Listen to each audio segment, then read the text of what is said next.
Let's say Alex Bregman. Oh, man, I was buying a lot of Bregman before the whole cheating scandal. Yeah. I loved him as a player. I think, Major League Baseball has him ranked as like, I think it was like 21st best player or something. Pretty close like that. Regardless, I really like Alex Bregman, but I think he's got, you know, it is really hard to avoid the whole Houston Asterix thing. And a lot of people in the hobby so far haven't really seemed to forgive him. We've seen Altuve's prices go down. We've even seen a guy like Jordan Alvarez, you know, uh, he was raking at one point and his card prices didn't really do much. Um, I would hold, like, if you have it, I wouldn't buy. Um, you know, if you got in when I did, you're definitely going to be losing money. Uh, Yeah. it's just the reality of things. But ultimately, like, his apology was just so unapologetic.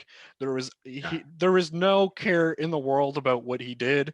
He probably thinks that they did nothing wrong. So for that reason and a lot more, regardless of his skill, it's kind of like one of those Barry Bonds things or Sammy Sosa or whoever it might be. And there's a black eye on it, so I would be staying away. And I know that there's obviously good prices and people in Houston will probably still want to buy them. That's just not my personal investment, not the route that I want to go in. Yeah, Bregman is an interesting player. I actually bought his stuff in 2019. Right. So I remember I bought a Alex Bregman Archives. It's his one of one rookie card because I wanted to like hedge my bets because I have a lot of Trout. If Bregman won, at least I'd feel okay about it. If Trout won, I'd feel okay about it. Right. But right after that happened, he got second runner-up MVP. The whole thing came out, and like it sucks I bought it, but I actually really like the card because I think Bregman long term is a good buy. But I would say right now in this moment, if you like risk, go get some Bregman because you can get some very high end stuff of his for a pretty Mhm. good price. And the one thing I was just pulling up his stats on my phone. I know he's having a good year. He has 1.5 WAR, so far through the year, probably around a 4 to 5 WAR pace, which is like all star level, so pretty Yep. good. He's only 27. This is his age 27 season, and he's already at 25.5 career WAR, end up around 28 at the end of the year. So realistically, if he can maintain that level, it's going to be the only thing. Like if he gets to that 60 to 65 WAR range, which he really could if he has a couple of big years, it'll be only the asterisk thing, the whole cheating scandal that may be holding out of Cooperstown, but that might be overlooked at that point as more information comes out. So if Yeah. you're feeling risky, I think buying is good. If you just hate the Astros, which a lot of you do, don't even think about it. But that's just my take. Listen, I'm really glad that you brought that up because, a lot of people here on Red Cape Sports on this channel, they love to take risks. They're always saying, what's a $2 card that can turn into 20 or whatever it Yeah. might be. And like I said, I like Alex Bregman. I loved his YouTube channel. I think he's, dare I say it, he has elite potential. I Yeah. just think, for me, the cheating scandal is just it's too large for me to dump my money into.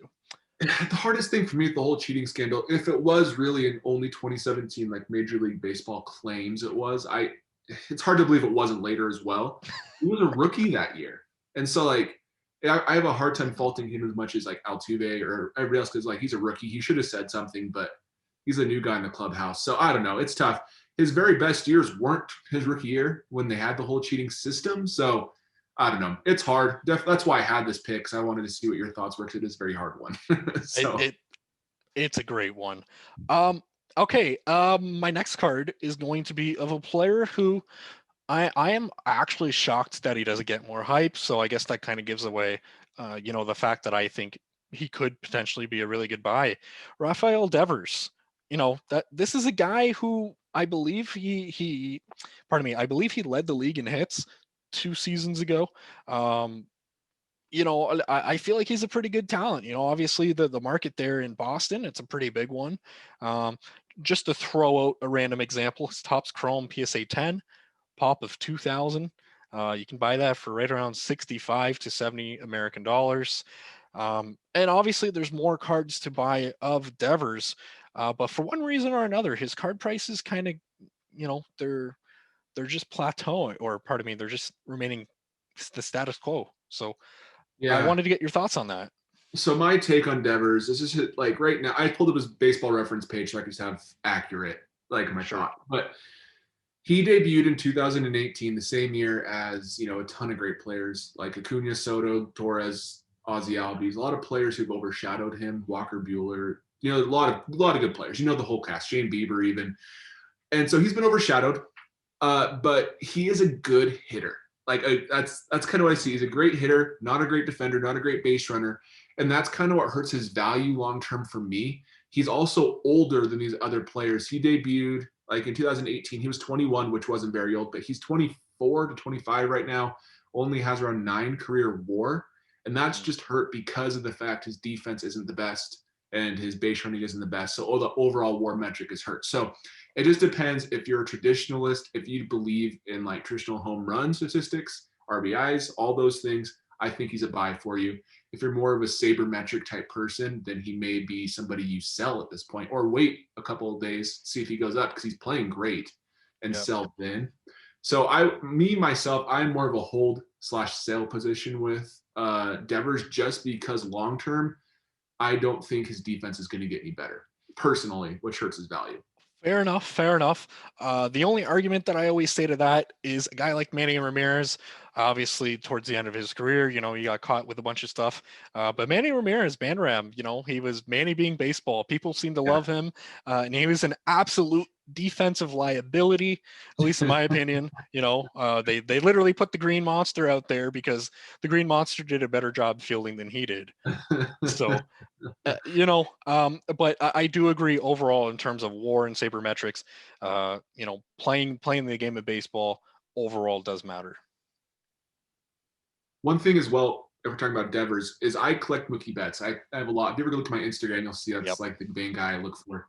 But Red Sox fans, at least from what I've seen, don't really do a great job collecting their hometown players as much as like the Dodgers or the Yankees or those type of teams. So I also wonder if that hurts his values a little bit because usually you would think the Red Sox are such a big team that he'd be sought after. But same with Xander Bogaerts, he's just not sought after like And, other players in bigger markets are. So yep. I don't know if that has anything to do with it, but just another thought I had.